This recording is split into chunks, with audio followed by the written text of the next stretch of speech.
Allahu bihi wa bi ulumihi wa barakatihi fid dini wa dunya wal akhirah wa alihi wa masyayikhihi wa masyayikhina wa usulina wa li futuhil.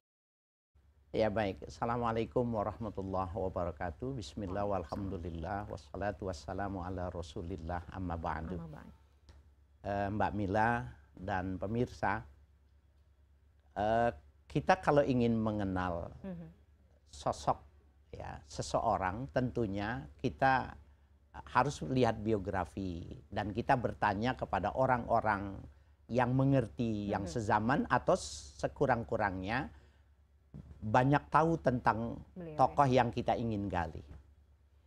Imam Al-Ghazali ini lahir pada tahun 450, kemudian wafat tahun 505. Jadi umurnya 55 tahun. Iya, betul.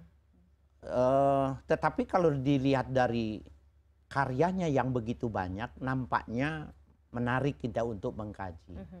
Seorang pemikir, seorang filosof, ya, dan seorang sufi besar. Karena memang sejarahnya beliau ini adalah seorang anak yang diinginkan oleh ayahnya itu supaya ahli fikih. Jadi ayahnya itu sebelum punya anak, dia rajin hadir di majelis-majelis ilmu ya. Ya, jadi ayahnya ini namanya Ahmad bin Muhammad, ini rajin ke majelis-majelis.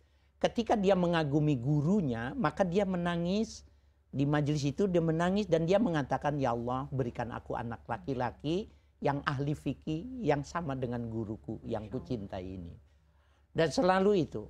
Dan ternyata lahir laki-laki yang diberi nama ya Muhammad ini. Jadi Muhammad bin Muhammad bin Muhammad. Iya. Ya, jadi dia namanya jarang ini orang ya. Kakeknya, bapaknya sama cucunya namanya sama. Jadi Muhammad bin Muhammad bin Muhammad. Atusi. Jadi orang Tusi itu bagian dari Naisaburi, satu di Persia, kota besar ya, sekarang itu Iran. Nah, orang yang belajar ilmu fikih banyak sekali guru-gurunya, termasuk Imam Al-Haramain. Dia belajar fikih, dia belajar usul fikih, dia belajar Quran, belajar hadis, ya, pada pakar-pakarnya. Tetapi pada pilihan akhir, dia memilih tasawuf.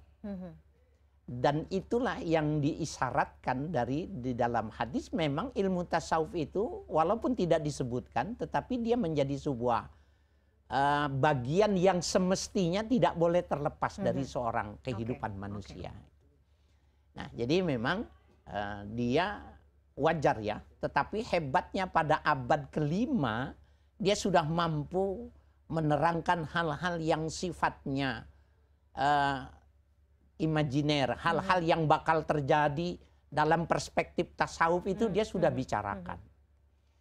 Ya, kondisi-kondisi di mana menurut ilmu pengetahuan keagamaan itu pada zamannya belum ada, tapi Imam Ghazali sudah berbicara.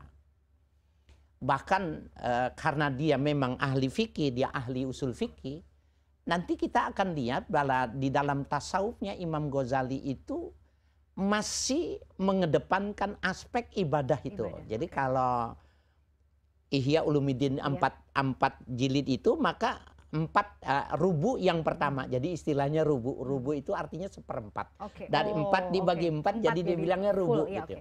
Rubu ibadah. Ada 4 bagian. Rubu ibadat. Kemudian rubu adat. Rubu muhlikat. Muhlikat itu yang merusak.